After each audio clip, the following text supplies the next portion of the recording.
tous et merci de nous retrouver sur lateledelion.fr comme TV pour ce JT des JT de ce jeudi 12 avril. Un endroit et un lieu exceptionnel. Nous sommes à Pifon et au château de Pifon. On va tout de suite sur le sommaire. Bonjour. Bonjour. Oh, pardon, Caroline, bonjour. Oh, c'est pas gentil ça. Bonjour Caroline. Alors, dans l'actualité, dites-nous, qu'est-ce qu'il y a au programme? Dans l'actualité, mais bien sûr, de ce jeudi 12 avril, donc nous reviendrons sur l'entreprise Transdev entourée ce mardi par les élus du Grand Sénonais qui a été amenée à présenter une expérimentation inédite, celle d'une navette autonome à l'occasion de la grande foire de Sens. Puis nous resterons dans le Sénonais afin de réaliser un flashback sur le tournoi sans frontières de football 2018. Par la suite, nous assisterons à un spectacle musical moteur action à Saint-Clément. Et enfin, nous regagnerons Sens pour revenir sur la chasse aux œufs, un événement phare en cette belle période de Pâques. Allez, si vous le voulez bien, on va démarrer ce JT avec une exclusivité d'une grande envergure, puisque c'est une grande première dans le département. Oui. En effet, Transdev, l'opérateur gestionnaire des transports en commun de l'agglomération, comptant parmi les principaux opérateurs de transport en commun au monde, a choisi Sens pour expérimenter sa navette autonome durant la foire. Cette même navette, appelée EZ10, utilisera seulement l'électricité pour pouvoir circuler librement et sans conducteur. Et ça, c'est génial. C'est un reportage en compagnie de Frédéric Boulet et Caroline Chaboteau. Ah oui, parce que j'y étais pas. C'est une première européenne pour ce type de transport. En centre-ville, elle vous rapprochera des lieux stratégiques pour vous rendre sur la foire et la fête foraine. Ce véhicule est un prototype de 9 places qui transportera plus de 500 personnes par jour. Le groupe Transdev a la conviction que la mobilité de demain sera personnalisée, autonome, à propulsion électrique et connectée, comme nous l'explique Pierre Balcon, directeur de Sénonais Mobilité, filiale du groupe Transdev. C'est une idée qui est venue de manière concomitante entre la ville de Sens et l'agglomération de Sens qui ont une réflexion sur le projet cœur de ville. Et dans ce cadre-là, nous, Transdev également, nous étions mûrs pour proposer une expérimentation sur un centre-ville ancien, dans un environnement ouvert à la voiture. Et donc c'est pour ça que l'agglomération et la ville de Sens nous ont sollicité pour mener à bien cette expérimentation. Et c'est avec plaisir que nous la faisons.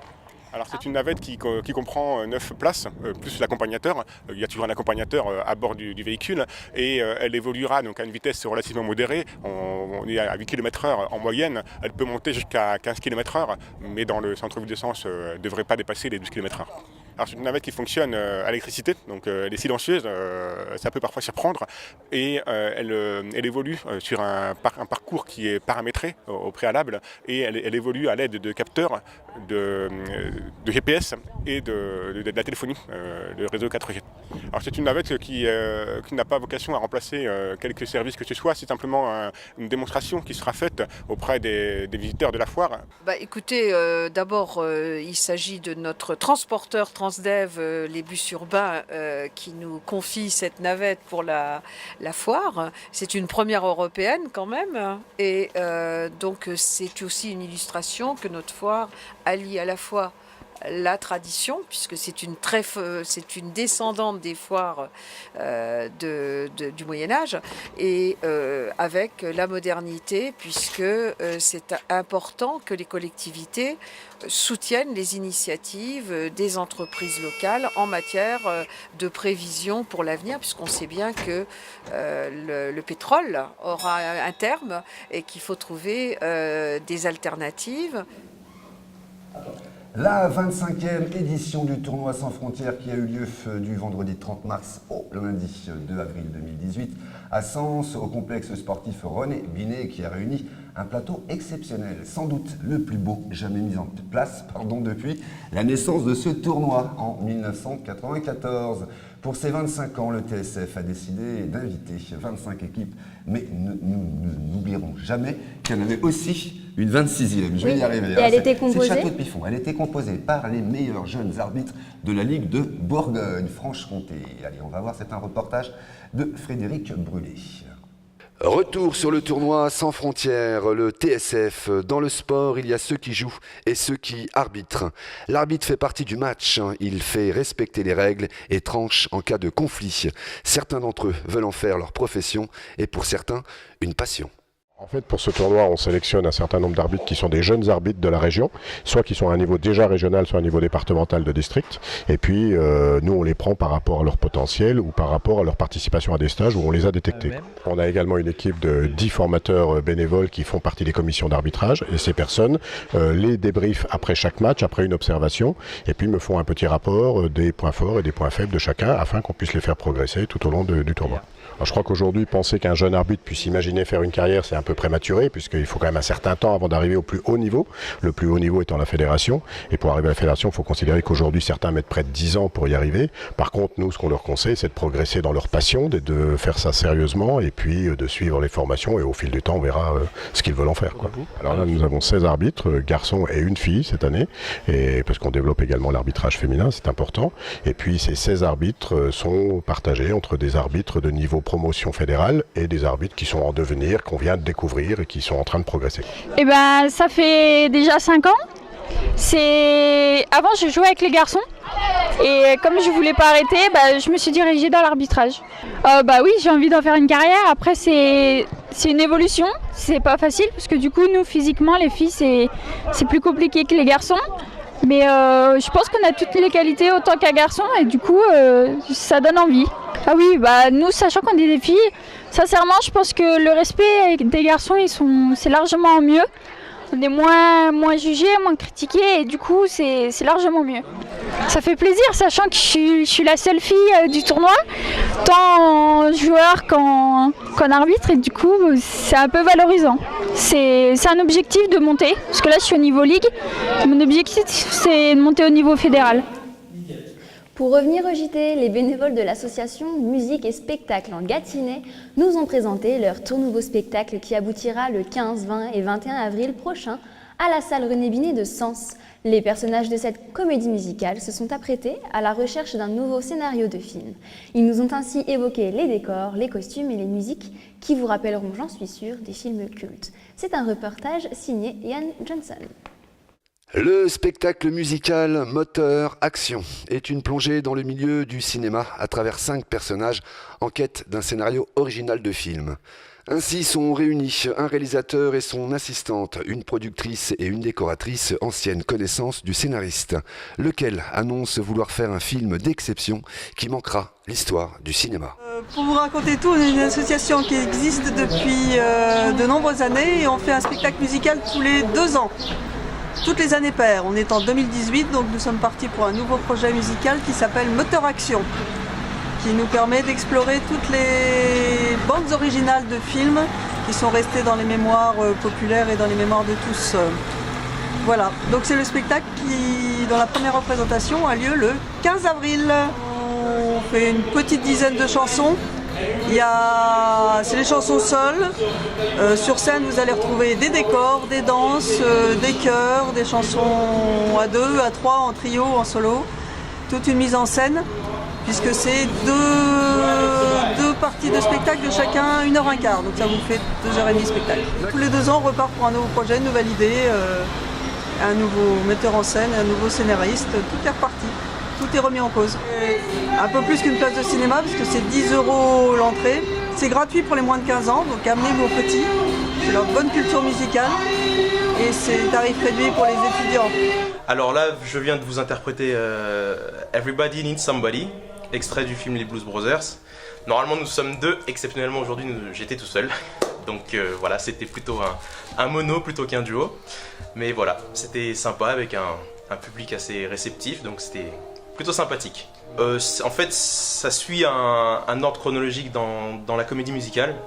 Et les Blues Brothers venaient à ce moment-là dans le spectacle, donc c'est suivant la chronologie du spectacle. Venez très nombreux à ce spectacle.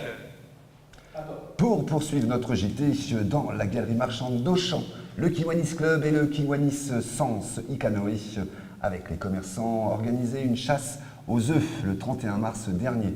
Plusieurs lâchers de ballons au profit de l'UNICEF ont été organisés. La vente également de ballons au coût de 2 €. Je ne vais pas y arriver, Caroline, aujourd'hui.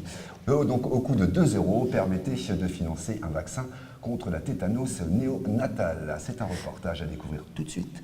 C'était Frédéric Brouillet. En cette période de Pâques, le collectif de la Galerie Marchande Auchan et le Kiwanis Club Ikanoe a organisé une grande chasse aux œufs le 31 mars dernier. Ce fut le bon moment pour acheter à petit prix ces chocolats de Pâques. Durant cette opération, vous avez eu la possibilité de participer au lâcher de ballons pour soutenir le projet Eliminate en partenariat avec l'UNICEF pour éradiquer le tétanos néonatal dédié à cet événement. Alors le projet, en fait, par rapport aux œufs, il n'y a pas vraiment de bénéfice. C'est vraiment pour être au contact des enfants. On leur délivre des permis de chasser comme l'année dernière. Donc en fait, avec ce permis de chasser, ils s'engagent à être sages, à pas crier partout, enfin voilà, à pas courir non plus. Et chaque enfant a droit à 4 œufs, donc qu'ils vont chercher dans les boutiques de la galerie marchande. Et nous, à côté, on propose un lâcher de ballon. Donc on vend des tickets pour éradiquer le tétanos néonatal. En fait, c'est une opération qu'on fait avec l'UNICEF au niveau international. Et il y a déjà dans beaucoup de pays, le tétanos néonatal a été éradiqué. Il reste encore quelques pays en Afrique, mais l'Asie a été éradiquée intégralement. Et l'Amérique du Sud aussi. Il y a 2 ans, on était à 800 000 vies sauvées.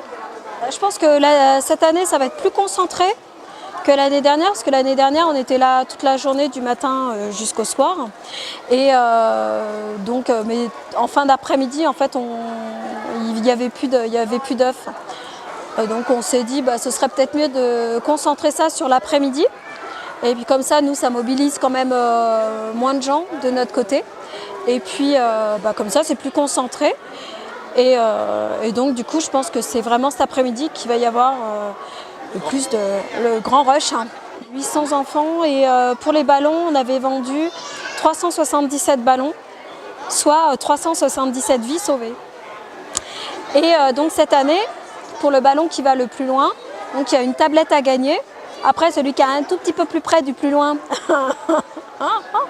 il y a un drone. Et après, c'est des baptêmes de l'air. C'était également un reportage de Sébastien Corberon. Allez, un petit retour sur le festival Sayonara 2018 qui a eu lieu donc, le week-end dernier à la salle des fêtes rue René Binet. Et ça, c'est un reportage de Yann Johnson. Cet événement a offert aux visiteurs la possibilité de partager leur passion du manga en découvrant de nombreux espaces thématiques. Des stands de librairie, lecture, cuisine, arts martiaux ou encore bien-être. Cette année, le Japon traditionnel, à travers des ateliers mêlant artisanat et bien-être, a été mis à l'honneur. Cours de flûte japonaise, démonstration de taille de bonsaï ou encore essayage de kimono. La radio Stoliac et Comcom TV ont animé cette manifestation durant les 2 jours. La manifestation a été ponctuée le vendredi à 15h par l'annonce des résultats du prix littéraire manga Sayonara 2017-2018 par la marraine Lynn autour du manga Shinobi Iri. Plusieurs intervenants ont rencontré les scolaires tout au long du vendredi et samedi. Enfin, le chanteur Rinch a fait l'honneur de se produire pour 2 concerts accompagné de son groupe, l'un le vendredi et l'autre le samedi. Également 2 concours cosplay ont été proposés. Pour la seconde année, ce salon a eu l'honneur d'être parrainé par l'ambassade du Japon en France qui leur a accordé son patronage pour l'ensemble de la manifestation Sayonara. Par ailleurs, pour information, l'association Guernevilla est heureuse de vous annoncer pour sa première foire gastronomique et artisanale qui a lieu à Guerchy. Depuis plusieurs années, l'association organise une bourse puriculture et cette année, l'idée est venue de proposer en même temps une foire autour de la gastronomie et de l'artisanat. Plus de 30 exposants iconais ont répondu présents à leur invitation pour vous présenter tous leurs produits et toutes leurs spécialités. Ils vous attendent nombreux durant ce week-end dans une ambiance sympathique favorisant le contact direct entre les visiteurs et les producteurs. Ça c'est une très bonne idée. Oui, et vous, je suis sûre que vous avez une super idée également. J'en ai une juste en le souffle. Du vendredi 13 avril au samedi 14 avril de 9h à 18h, l'association Pénélope Bar met en place des ateliers et chantiers de réinsertion donc qui proposent de nombreux services à la personne et qui organise des portes ouvertes lors desquels les vêtements, chaussures, objets meubles sont disponibles à la vente. Voilà, nous arrivons tout droit à la fin de ce JT, donc toujours dans le château de Piffon. On se retrouve, nous, la semaine prochaine pour... Ah non, la semaine prochaine, on est en vacances. Ah oui. Donc dans 15 jours, voilà. Dans 15 jours pour un nouveau JT, des JT. En attendant, n'oubliez pas que tout de suite après, vous pouvez retrouver l'émission à découvert, donc en direct du château de Piffon. Allez, Caroline, bon week-end et bonnes vacances. Bonnes vacances également. Merci bien. Allez, bye bye. Bye bye.